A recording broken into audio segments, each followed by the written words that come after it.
I just do a quick gyro assembly. We have our fresh made bread here on a nice pita that we cooked off. Nice steam there, so we're going to put it this side down and we're going to put our toppings. Okay. So first off, we're going to put some tzatziki. Okay, a good amount because it'll be like a glue. And just put it down the middle like this. Push it down. It'll be like our glue. Alright. Okay, now we take our chicken. A nice chicky that's been marinating. Look how good that is. Okay. Put this down the middle as well. I wish you guys could smell this right now. It's delicious.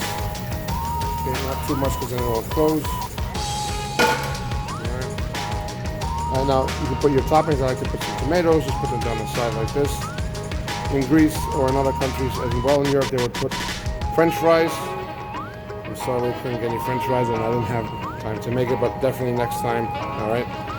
And then if you want some fresh cilantro leaves, they put, or coriander as they call it, they put this in there just to give a little brightness, okay? A little hot sauce, okay?